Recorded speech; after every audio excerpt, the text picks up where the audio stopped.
Hello, welcome to Aliasoft webinar. My name is Alejandro Delgado, Technical Director of Aliasoft, and thank you for joining us today in the first session of a new series of webinars with the topic Prospect for the Energy Markets in Europe, the Price Forecasting and its Importance for the Development of the Renewable Energies, Vision of the Future. First, Uriol Saltó, Data Analysis and Modeling Director of Aliasoft, will discuss about the evolution of the European energy markets and the prospect for the coming summer. Then, I will present Aliasoft services and how they can be used for the development of the renewable energies. And last, also Uriol will talk about the Aliasoft vision of the future for the European energy markets. If you have any questions at any time during the webinar, please use the Q&A menu and we will answer them after the presentations. And now, I hope you enjoyed the webinar. Uriol, please share your slides.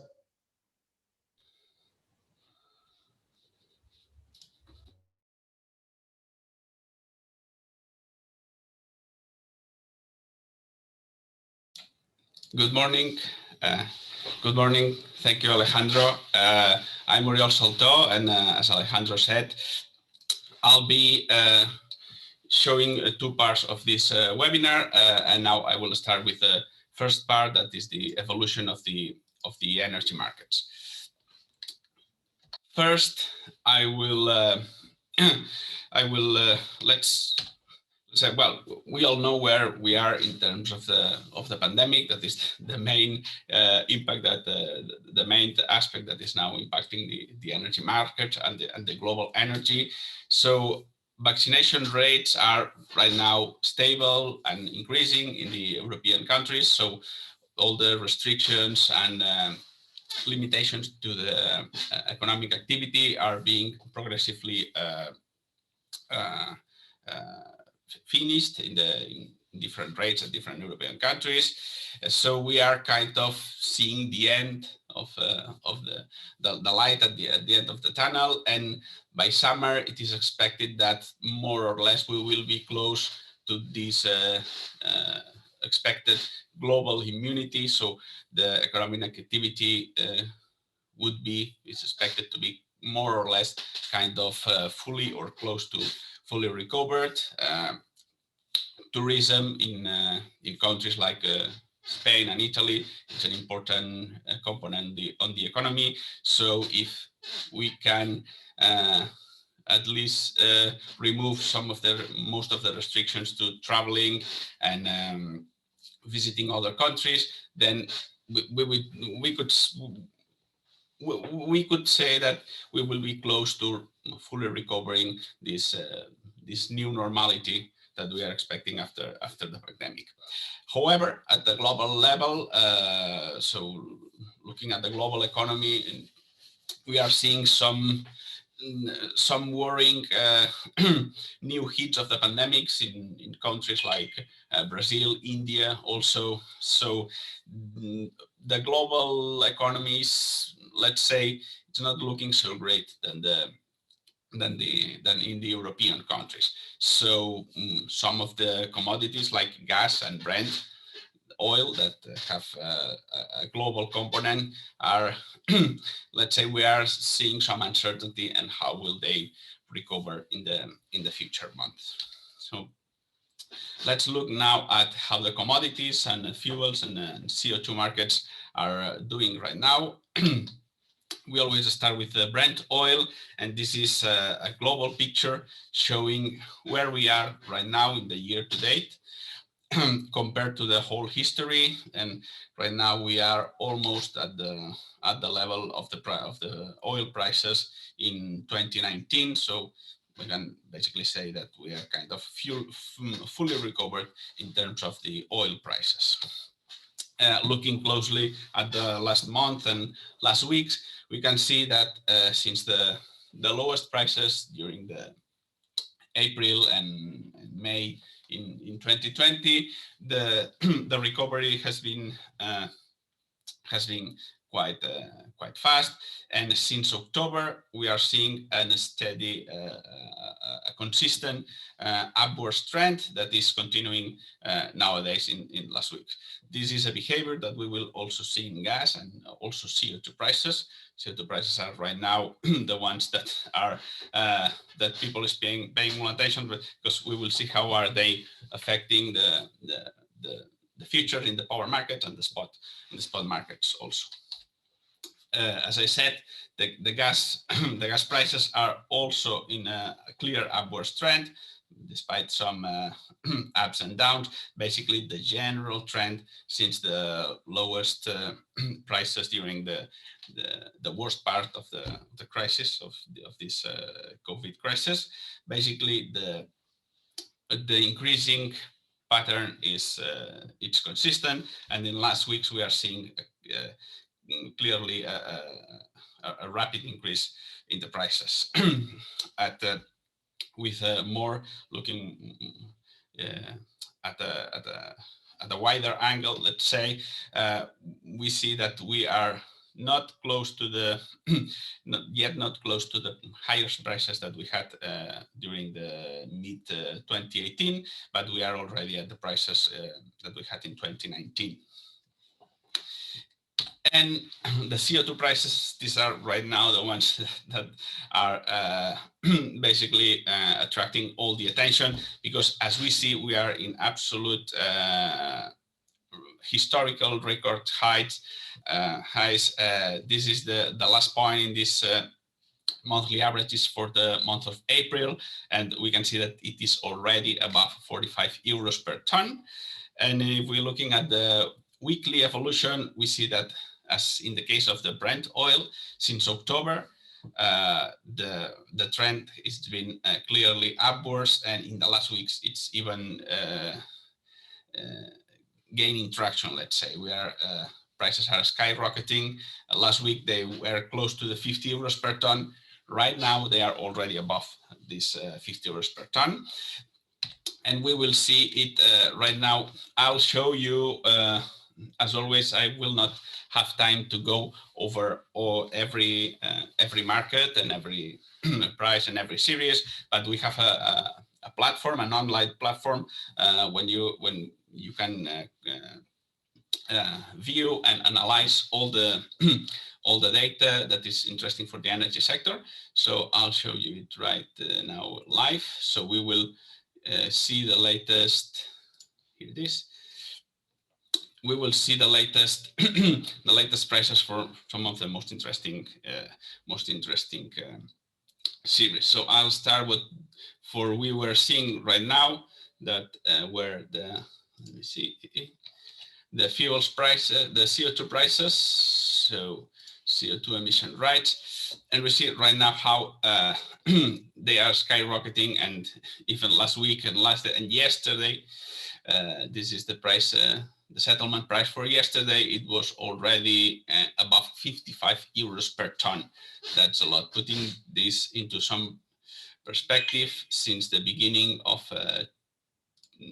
this year, for instance, January 1st, we see how the prices are in a clear upwards trend and increasing the rate in the last days, even last week, even last days.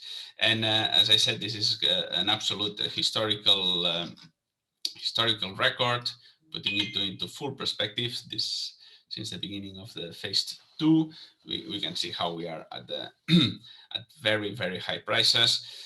This is one of the main concerns right now in the electricity markets, because this, as we will see, these very high prices are impacting the spot power, the spot power markets, also the futures in the power markets. So basically, for consumers, in this case, are the ones that are more worried. Consumers are seeing how they, if they are trying to cover the electricity consumption for 2022, 2023, they are right now seeing very high prices in the futures market. For instance, that's what we can see here in the monthly electricity futures. Let me go to here. Okay, this is Cal 22 for Spain, and we have see how the increase is in a similar shape of the ones that we have seen in the CO2 prices.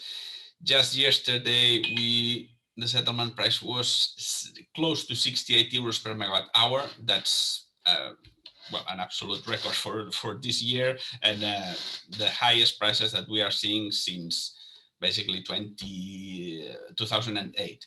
So that's a very let's say we have this this future product since 2018. And you can see that this behavior, obviously, this is causing a lot of concern.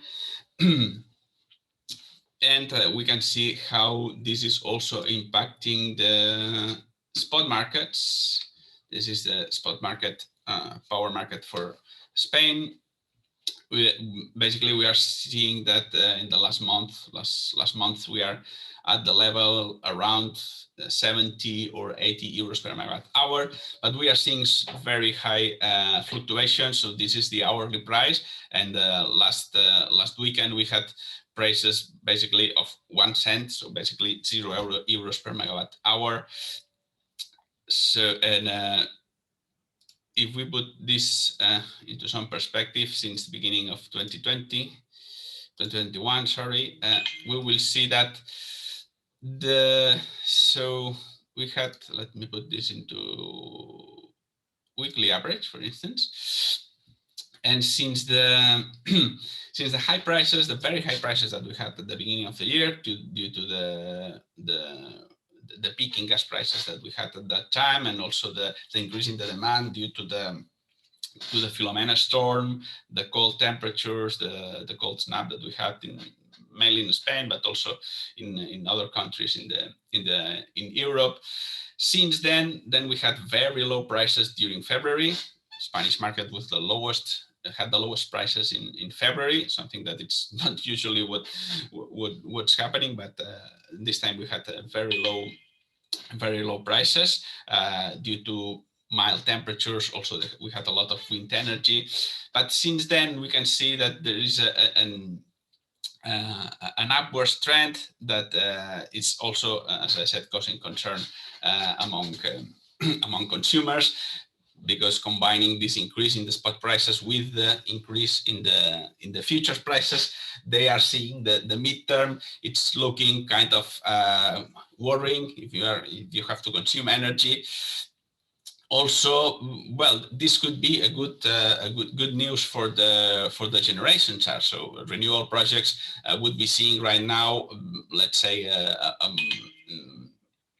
higher prices in the future, so higher revenues, and let's say an easy way or some kind of facilitation in order to obtain financing for the projects. But on the other hand, this increase is causing a sense of uncertainty and instability, and this is not good for when you are trying to get financing for your project. So in global, we could say that it's kind of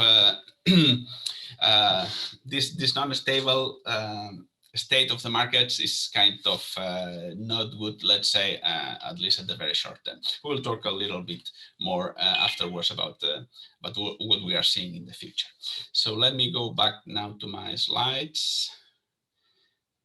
Let me see if I find them. Where are my slides? Okay, here they are. Okay, so and also, aside from the online platform, we have all kinds of reports for the energy sector, basically covering any aspect of the energy markets, gas markets, electricity markets, power markets, and also analyzing any aspect that can have influence over it, being it the CO2 prices, PPAs, taxes, renewable energy capacity targets, whatever factor that could impact markets and their prices, we can analyze, modelize it, and then extract some conclusions. So in our website, we have a full list of reports, and we are always open to analyze new aspects that can be of your interest.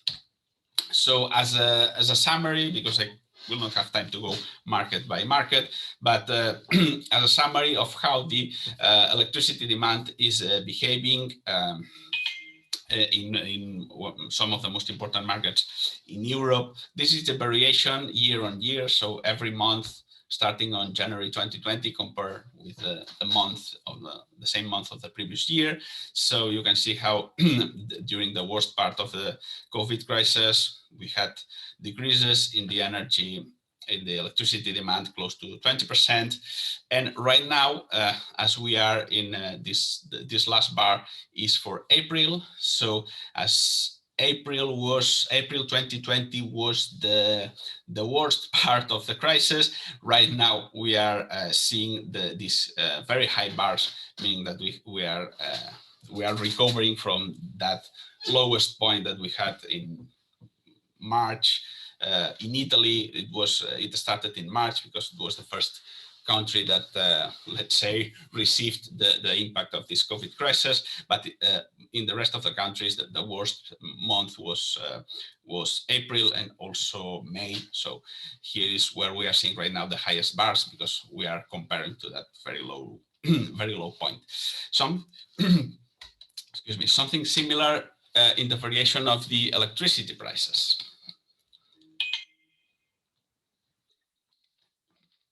As we are comparing to the lowest points during the 2020 crisis, we are seeing right now price recoveries that go up in some cases, like France, close to 400%. So this is basically saying that we are recovering the prices where we reach very low points. 17 euros per megawatt hour in Spain during the average of the whole April month. So these were very, very low prices. And right now, obviously, as I said, even if we're, even though so as we are in a upward trend, if we compare this upward trend comparing to the lowest point in the crisis, we are experimenting increases of this order. And just to show you, because it's maybe a little more clear to see it, seeing the actual prices more than the comparison with the previous year. These are the daily prices in the spot market since February until today. That's the price for today. So as I said, as you can see, you can see some. So prices were already high, but we are seeing an increasing trend in these last weeks. So the most clear increase maybe is in the Spanish market, because as I said, in February is this black series. In February we had very low prices, so the increase in the prices is even more obvious. But we are seeing again, as I said, important fluctuations in the prices. Last weekend in Spain we had prices close to zero, but in other markets had negative prices in some hours. And something similar happened at the beginning of April. So as I said, an increasing trend, and but with some variations. So looking now a little bit into the future, the futures market, let's see how they are evolving. This is the forward curve for the Brent oil, and compare it to 4 weeks ago during the last webinar when we showed the last forward curve. Basically, what we have seen is an increase in the Brent barrel, basically in the whole curve. So the main increase was in the short and mid-term. The increase was not around $5 or so per barrel, but we also see an increase close to $5 in the very long-term price. That's something that's not usually not very usual in the Brent forward curves, where you see variations in the short term, but the long term is more or less stable. But we are seeing an increase right now also in the prices at the very long term. Something similar that we have seen in the in the gas forward curves. In this case, the increase in the short term prices is more clear. We are in the last 4 weeks we have seen increases of 5 euros per megawatt hour or even more for some months. But at the long term, where the gas prices were quite stable around 15 euros per megawatt hour, right now we have seen an increase of around 2-3 euros per megawatt hour. Not an important increase, but it's something that is not quite, it's not usual what we see. It's not usually what we see in this in this curve. And for the CO2 prices, basically, as spot prices are skyrocketing, the forward curve is always moving as a whole in the whole horizon. And right now, for December 2021, we are close to 55 euros per ton, and for 2030 we are already above 60 euros per ton.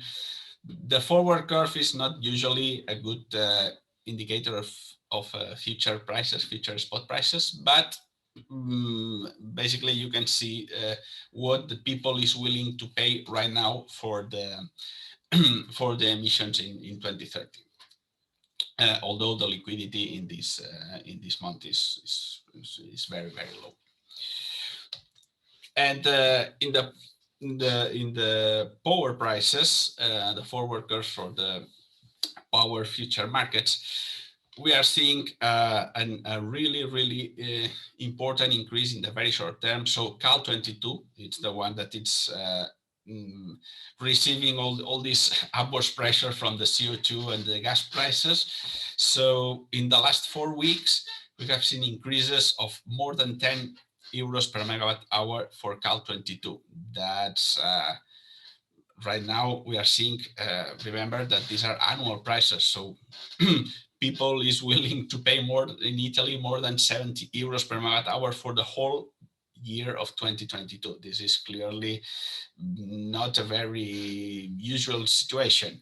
So, and for most of the countries, Spain, France, Germany, Italy, at the long term prices are also increasing more or less at the same rate, little bit less, but more or less at the same rate that Cal 22. In Spain, on the other hand, we are seeing how Cal 22 has increased a lot, more than 10 euros per megawatt hour in the last 4 weeks, around 5 or 7 euros for 2023. But for the rest of the horizon in Spain, the prices even are decreasing. So the last week, the last webinar, so 4 weeks ago, we had prices very close to 40 euros per megawatt hour. Right now, they are quite below 40 euros per megawatt hour. This is kind of well, what people is seeing as the increases in renewable energy capacity is planned in Spain. Also, these last points of the curve they have basically no liquidity. So in the last weeks, we had a couple of trade registrations. So probably for PPAs at 10 years or so, starting probably in 2024 or 2025. And this, if you have no liquidity and you have just 1 or 2 trade registrations, basically you see a lot of, you can see a lot of variations and fluctuations, and that's what we have seen. So basically, we could say the expected so the power the future prices for Spain are lowering as the horizon increases, but let's say these exactly this level can be due to several factors and depending of how much volume is registered there. So basically you cannot take that as a reference price, but just have the idea that in the future the future prices as we go far in the horizon basically are decreasing. So trying to make some sense of all this and what are the key elements that we are seeing right now when we are forecasting the prices in the power markets. Basically, the main factor that right now is keeping all the attention are the CO2 prices and how they are one of the most important factors right now pushing the prices, spot prices up. Also, they are also together with the gas prices, and you can see even more this pressure on the future prices. So right now, they are basically well, we have as people is seeing how the prices are rising, they are trying to cover their positions for next year, and as they try to cover more positions, they are buying more, so prices are going up. So it's kind of a a very unstable situation, but trying to understand how this is affecting or how this could impact the mid and the long term. If we put all this information in our modeling and we analyze the mid and long term, as we understand that this could be kind of a temporary situation due to the reasons behind the CO2 prices rising so fast. It's difficult to believe that this is kind of a structural situation and the prices will keep going up so fast for so long. So there is an important temporary component in this situation. So when modeling this market behavior and looking at the mid and the long term, what we see right now is that prices are above this market equilibrium.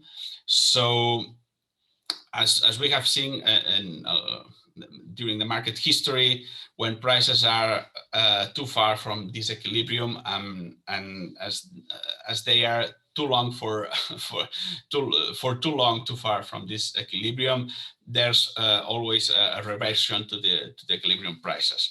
So this is something that we will talk again in the last part of the webinar. We will go back to this how we are seeing this mid and long term, but basically trying to transmit this message of peace of mind, of optimism into the future. Consumers are obviously they are worried right now, but also producers as the situation is kind of unstable.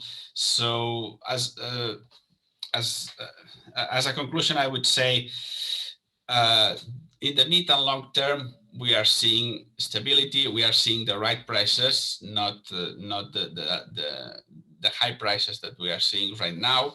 So it's basically time that we need to get back to this stability and equilibrium level into the market.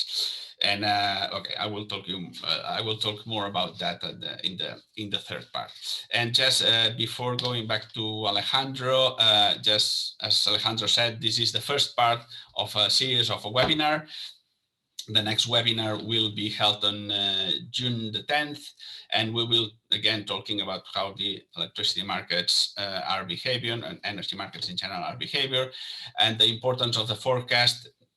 In that occasion, we will focus more on the consumers, and again, we will continue to explain how we are seeing the future, focusing on other parts of this future of the energy markets. Thank you, Alejandro. Thank you very much, Oriol. We will expect your other presentation later. I will share my slides now. One moment.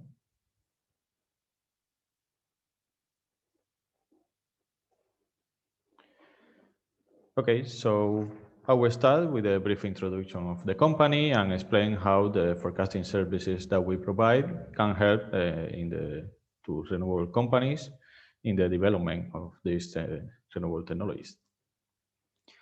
So Aliasov was founded 21 years ago as a spin-off of the UPC, the Polytechnic University in Catalonia. And we started from several research projects, specifically to apply artificial intelligence in the field of forecasting for the energy sector. We started developing forecasting models first in Spain and then for all European countries for electricity demand. And then some years later, with the liberalization of the electricity markets, we started doing price forecasting, also first for the Spanish market MIBEL, and currently we have a portfolio of markets for the main European markets, those highlighted in this map. The price forecasting services that we provide, we divide them in three different horizons. We call them short-term, mid-term, and long-term. We are offering right now short-term for the next 10 days, mid-term for the next 22 months, and long-term for, we are preparing reports for up to 30 years ahead. In all the three different horizons, the price forecasting services includes the price forecast with early granularity, even at the long term, which is essential for renewable companies to estimate the revenue of renewable projects. But the services include not only the price forecast, but also the main scenario of the main explanatory variables.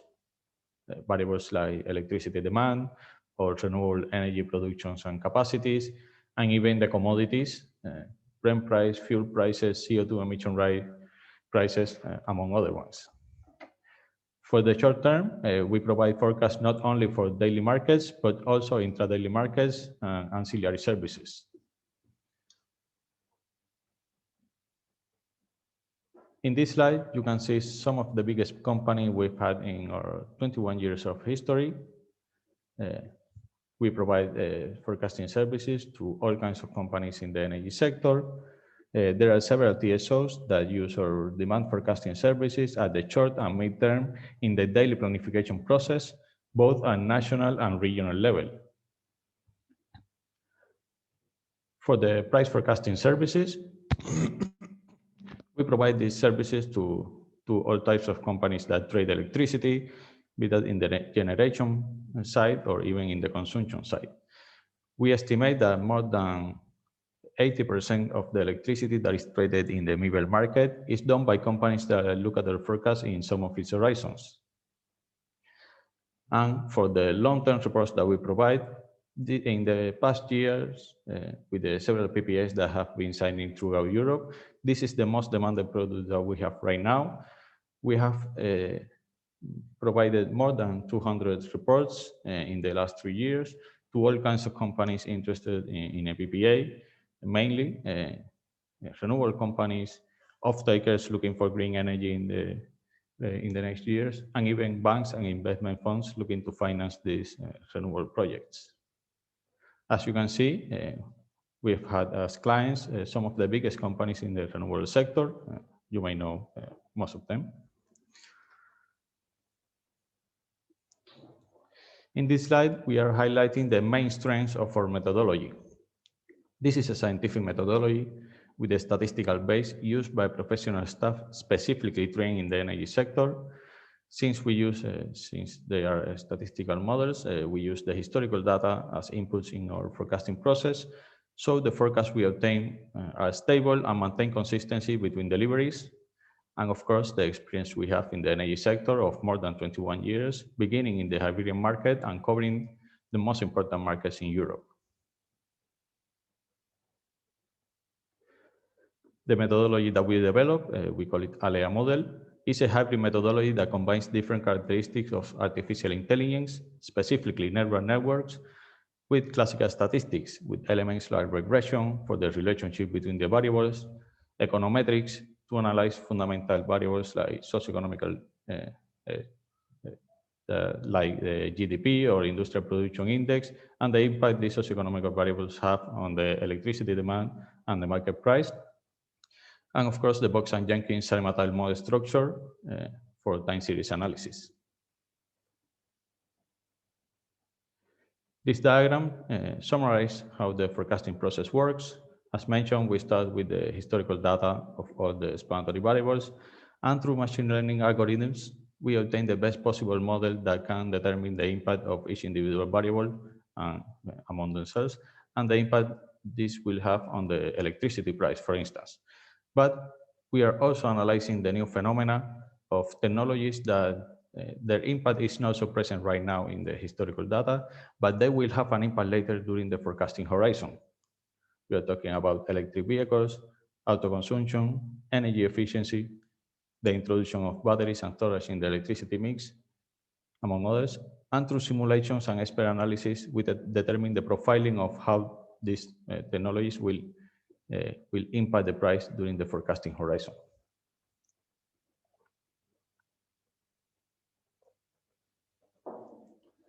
In this slide, we are showing some of how our forecasting services have been used, the most important uses that our clients have been giving these services.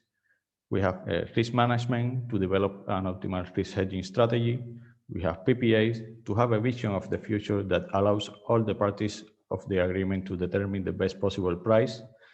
We have asset valuation for due diligence and financial analysis, and of course for energy trading to detect opportunities in all the markets available. For the energy trading strategy, what Aliasov recommends to its clients in the renewable sector is the diversification strategy, where you divide your volume in order to take advantage of all the tools available in the different horizons. You have the PPAs and bilateral contracts that can cover the period from 1 year, 5, 10, 15 years, up to 20 years in some markets. Then you have the future markets where you have different products available from the next week to the next years. And then you can reserve a part to go merchant on the day ahead market. Of course, Alesov also recommends to leave one part available to place wherever you detect an opportunity in any of the different horizons.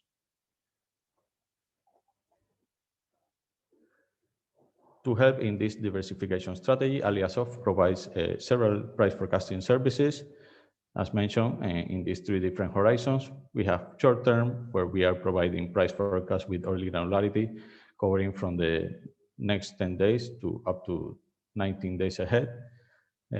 In this case, we provide forecasts every day at the beginning. In the morning, we provide the forecast, and then in the afternoon, after the market closes, we provide a report with the results of the markets in a comparison with the forecast provided in the morning. For the midterm, we are providing horizons from 1 to 3 years ahead. And we provide this forecast, also price forecast with early granularity, but also the mean scenario of the main explanatory variables that I mentioned before.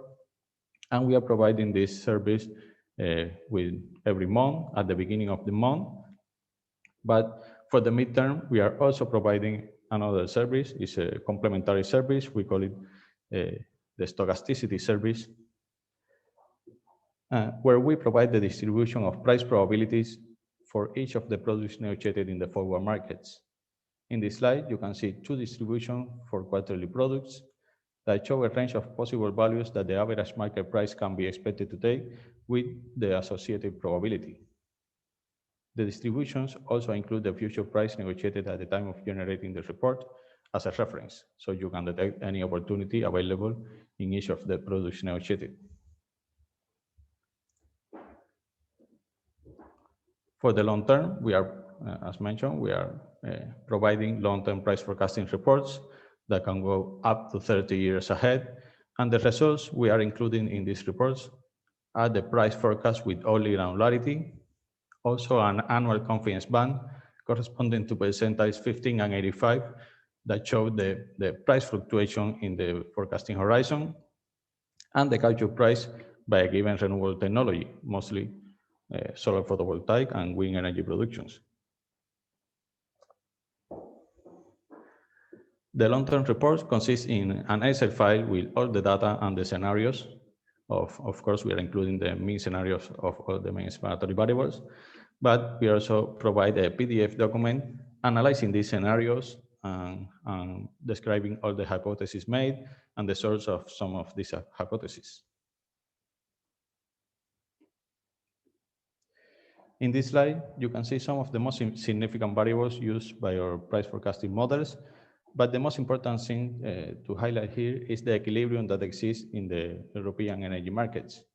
First, you have the electricity demand and supply that will maintain this equilibrium to ensure that there is no oversupply of energy and that the generation remains always profitable. Then you have the new technologies that will take advantage of the opportunities presented by the changes of this dynamic, for instance, with the increase in renewable energy capacity. And then you have the commodities that, as Oriol showed before, are some of the key drivers in the electricity market prices. We are also analyzing in our forecasting process the interconnection between European markets, because as you know, most of the in the markets in Europe are interconnected in some way. So we first analyze a core European price, which is the market coupling of France and Germany. Then we analyze the impact this will have on a specific market. Of course, here we are analyzing all the projects scheduled to increase this interconnection capacity in the coming years during the forecasting horizon. And then we obtain the forecast with annual granularity. And then with the top-down strategy, we obtain quarterly and monthly forecasts and go down to the hourly levels that we provide in our reports.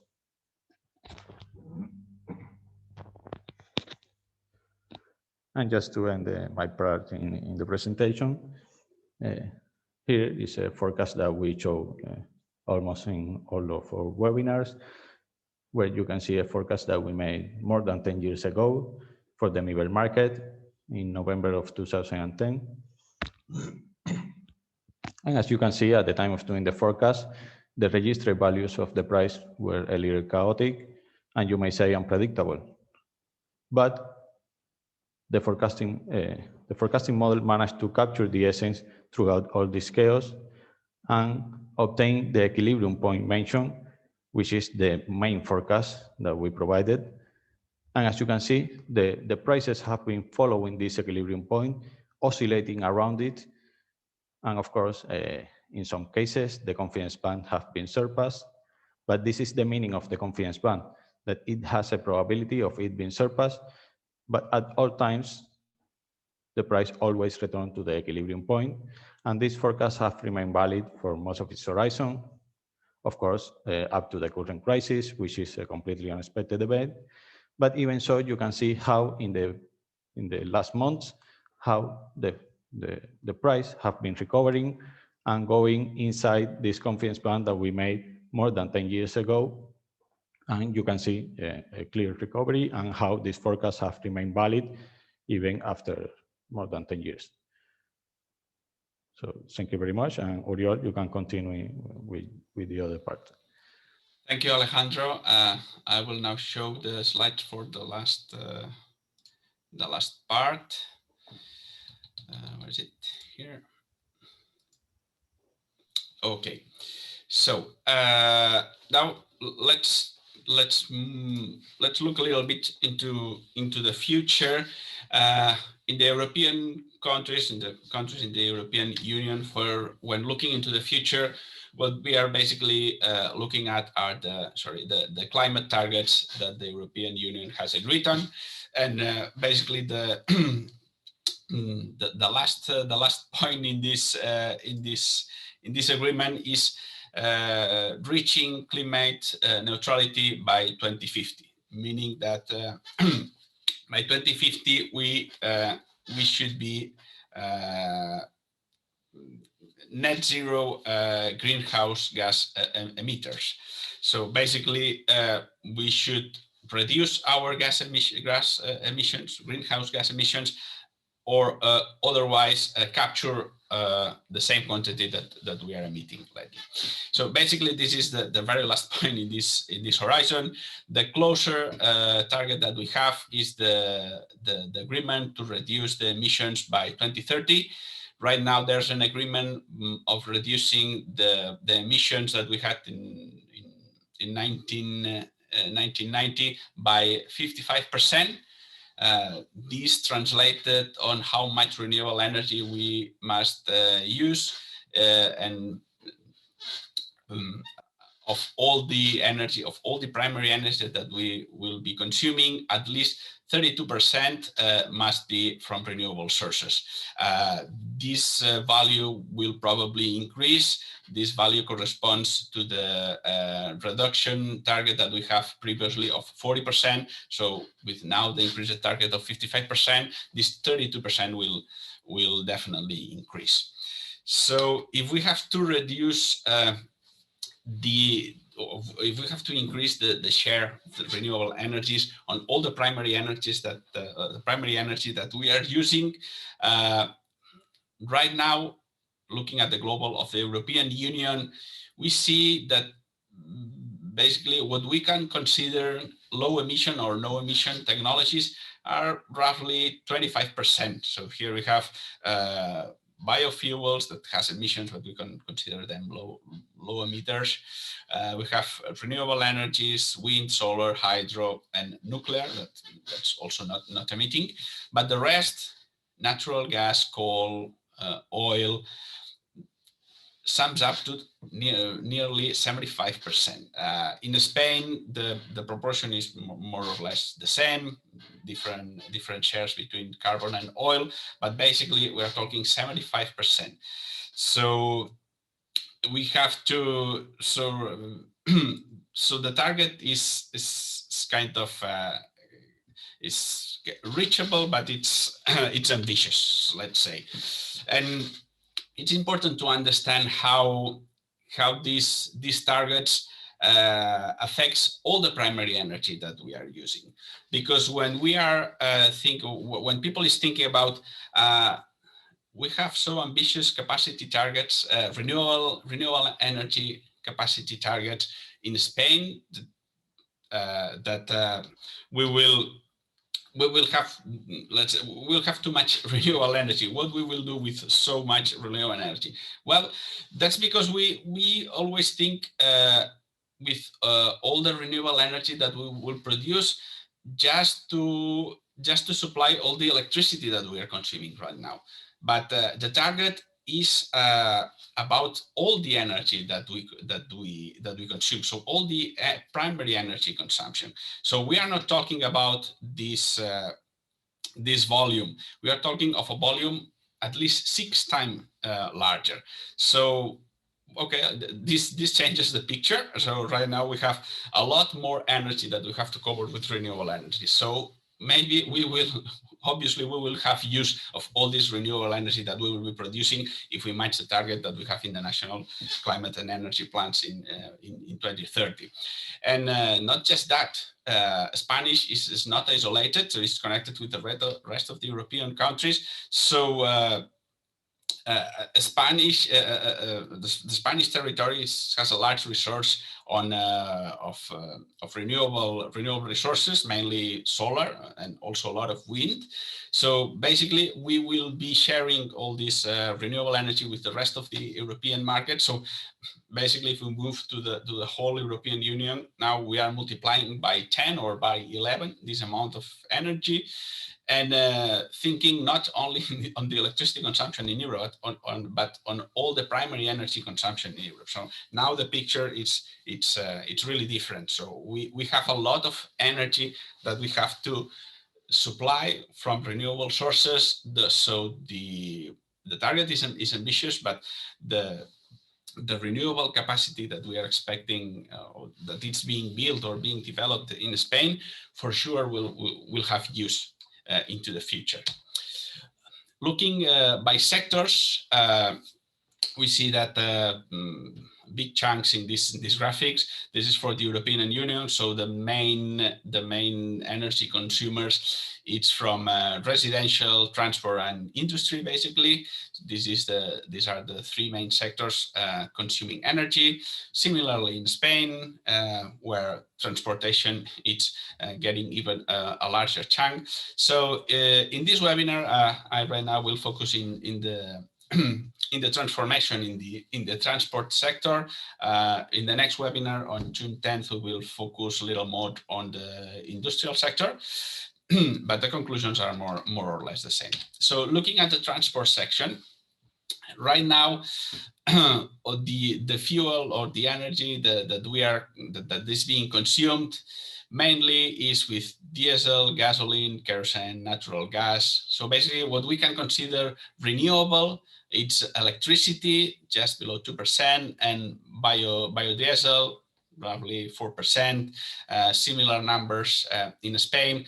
But, but basically the whole sector needs to be uh, needs to be transformed in order to consume only or a large part of renewable energy. Uh, uh, and if we look, okay, if we have to transform the transport sector, what we should focus on. So if we look in Spain, that it's basically the same behavior in the rest of the European countries, we see that most of the greenhouse gas emissions from the transport come from road transportation. So basically, if then we have a little bit of navigation, maritime navigation, and then aviation, but basically the 90% or more than 90% is from road transportation. So if we have to transform something, that's the vehicles moving on a road, let's say. And this graph is also interesting in order to see how these emission reduction targets are. So if we have to, this is just for the transportation, okay? But it makes an idea on how hard this could be. So these are the emissions in 1990. So this is the reference point. And by 2030, that is something where here, we have to reduce this by 55%, so at the half of it. And right now we are above them, so this level. So the reduction is really important. This is transportation, that it's quite an emitting sector, but you are getting the idea on how hard this is going to be. So for sure, for even if having a lot of new renewable capacity, we will need them. So no, we are not worried about that. So, and if we have to transform the transport sector, basically, well, transport sector it's very wide. You can have transportation covering from short distances up to very long distances. So there is transportation moving worldwide and making transatlantic distances. and so basically you can move to the other side of the world with a single transportation mean. And then you can transport, let's say, can go from light transportation to more heavy transportation. And as the range is so wide in distances and the heaviness of the transportation, that obviously there's not a single solution that can fit all the means of transportation. So for light road vehicles, let's say cars and maybe light trucks, electricity, so the direct electric vehicles, so electricity stored in batteries, it's the most efficient way, and that's what we are seeing and where the efforts are being focused, as we have seen, and in all the policies that the governments are making towards electrifying the transportation. And as we have seen that most of the emissions come from the road transportation, then the electrical vehicles will be one of the most important targets that we have, electrifying vehicles moving on roads. Then as we go to heavier transportation and covering longer distances, then electricity, as we understand, electricity is stored in batteries, is less and less efficient, because you need more power in order to move heavy weights to longer distances.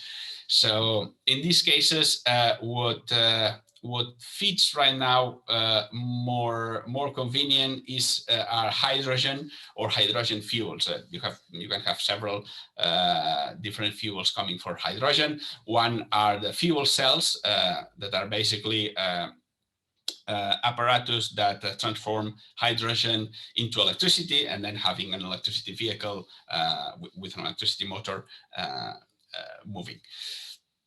So basically, as we start increasing the heaviness of our trucks, the heavy road vehicles, so the larger trucks, are kind in the frontier of where electricity is stored in batteries and, well, other renewable fuels are. So basically, probably in heavy trucks covering long distances, we will see a mix of the electric vehicles and maybe hydrogen fuel vehicles. For air transportation and ships, basically there is no room for electricity stored in batteries. So we are seeing some prototypes from airplanes moving in with electricity, but as transporting the batteries is very heavy, so they are usually using solar panels. But basically, we are talking about prototypes and small vessels. So when we are talking about transporting passengers, transporting merchandise in airplanes, we have to go to fuels like hydrogen, and the same for ships moving on water. Then we have trains and railways transportation. This is kind of a special case. They are obviously covering much longer distances than road vehicles, and are transporting heavier weights. But as most or a large part of the railway system is already electrified, and the trains themselves that do not have to carry the batteries to store the electricity, we can have an exception in railways. So if railways are electrified in the way they are electrified, they are really efficient. But for those railways that are not electrified, or that we have to put them into renewable energies, probably hydrogen fuels will be the most efficient ways to do it. And just to finish, I'm showing again this slide that Alejandro showed, but just in order to show you and kind of transmitting this optimism message that I was trying to explain in the last part of my first intervention. So basically, this is the forecast that we made in November 2010, and basically, what I'm trying to show you is the equilibrium that the model was projecting at that time. Probably is a little bit outdated right now, but basically looking at how the prices have behaved. As Alejandro was mentioned, they are basically fluctuating around this equilibrium point. And you can have episodes of very low prices. The last one, the most obvious during the COVID crisis, but we had an episode of very high prices in the mid 2018 due to high price and CO2 prices. Also, we had high prices by January 2017 due to the nuclear power plants crisis in France.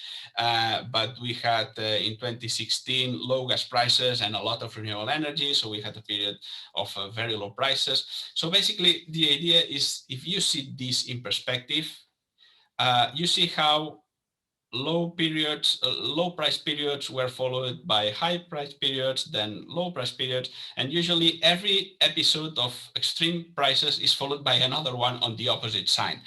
So this is showing you how there is an equilibrium in the market. And okay, right now maybe we are having high prices and we are expecting high prices in the short term, but in the mid and the long term, we are sure that we will be again around this fluctuating around this equilibrium price. So if right now we are having very high prices, at some time in the midterm, we are going back to the equilibrium and then fluctuating again. And the next fluctuation probably will be down to low prices.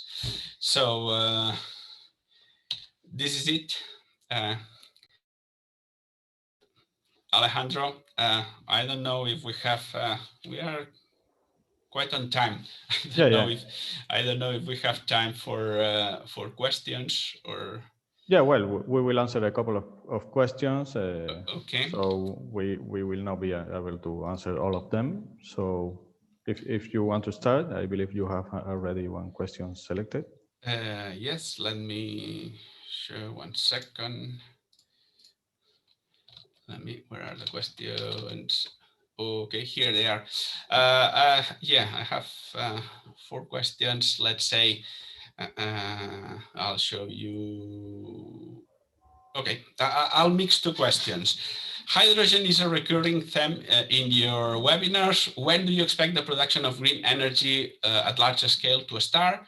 And then there's another question: how hydrogen is supposed to create a price floor in the power markets? That's something that we said in we usually say, and we said in previous webinars. So yes, right now there is a national plan for hydrogen. There's also an European plan for hydrogen. So we are expecting 4 gigawatts of electrolyzers by 2030. So right now, our scenarios, we are putting the production of hydrogen, green hydrogen at larger scale. We are putting it just before 2030. But it will be kind of testimonial. So starting from 2030 on, it's where we are putting the increase in production of green hydrogen. And the other question, how this is going to create a price floor in the power markets. Well, if you have hydrogen, if hydrogen is used as a fuel, as we expected, because we think that is the fuel of the future. If you need hydrogen, and this has to be produced with from renewable energies, then if you have very low prices in the electricity market, basically you will use electricity to produce hydrogen. So at the end, the cost of producing the price that you can sell the hydrogen is what going to set the lowest price, or the prices that the electrolyzers are going to accept into the market. So as markets prices go down, when they reach the level of being costly to produce hydrogen from electricity, then you will buy energy into the market, and prices will not go farther down than that. So that's why we think hydrogen will create a price floor in the energy market. And we are not the only ones thinking that. Okay, so I have a question of my own. Is how often do you update your long-term price forecast? Well, this is something that we get a lot. So some of our clients have purchased our reports with an annual subscription of 2 or 4 deliveries per year. So we update most of our forecasts at the beginning of each quarter for those clients. But we also provide these reports with a one-time only delivery. So we update also the forecast on demand if needed. So at any time the report is needed, we update the forecast. And yes, I believe we are past the time, yes. So we will answer the remaining questions directly by email. Well, thank you again, Oriol, for your presentation, and the audience for joining. Have a nice day. Thank you. Goodbye. Bye.